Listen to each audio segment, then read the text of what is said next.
आज आरोग्य समितीची बैठक झाली। त्याच्यामध्ये केएम म्हणजे कौशल्यश्रेष्ठ एकलव्य मेमोरियल रुग्णालय म्हणजे केएम हा प्रस्ताव होता।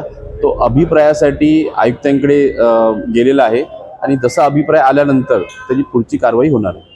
तुमच्या वतीने नक्की नाव बदलण्यासंदर्भात अनेक दिवसांपासून चर्चा सुरू आहे। मंगलप्रभात लोढा यांनी ज्या ठिकाणी कार्यक्रम झाला त्यावेळेस देखील नाव सुचवलं होतं, पत्र लिहून देखील नाव सुचवलंय। नाव बदलणार आहात की नाही, किंवा आयुक्तांच्या सूचनेनंतर काय नक्की केलं जाणार? काय नाव बदलण्यासाठीच आपण आज तो प्रस्ताव अभिप्रायासाठी आयुक्तांकडे आपण नाव बदलण्यासाठीच आपण तो आयुक्तांकडे प्रस्ताव दिलेला आहे अभिप्रायासाठी।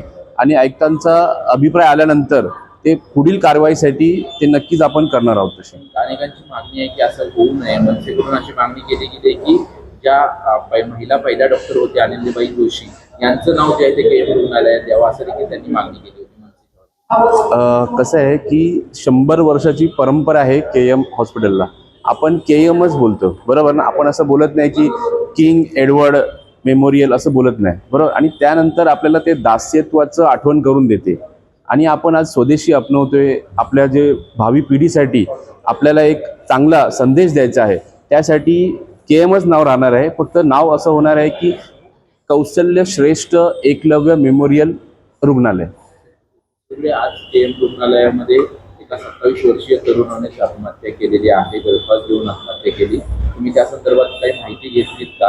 नक्की काय कारण होतं, काय झालं का? खरंच ही दुःखद घटना आहे। 25 वर्षाचा तरुण आहे तो होता आणि त्याला ब्लड कॅन्सरसाठी त्याचे उपचार चालू होते।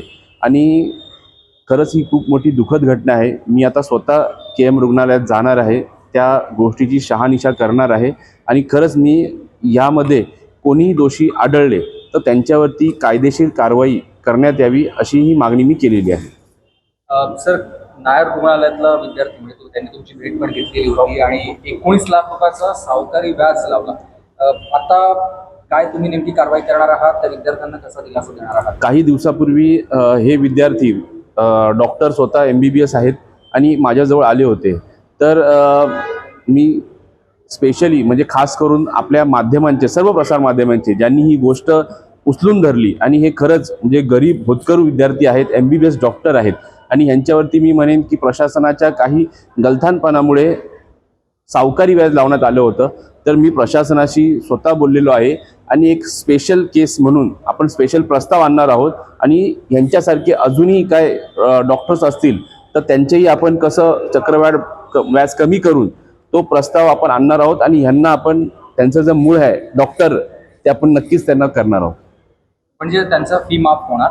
हां, त्यांना जो व्याज लावलाय तो माफ होणार? नाही, त्यांना जो व्याज लावलेला आहे, जो चक्रवाढ सावकारी व्याज लावलेला आहे तो माफ होणार आहे।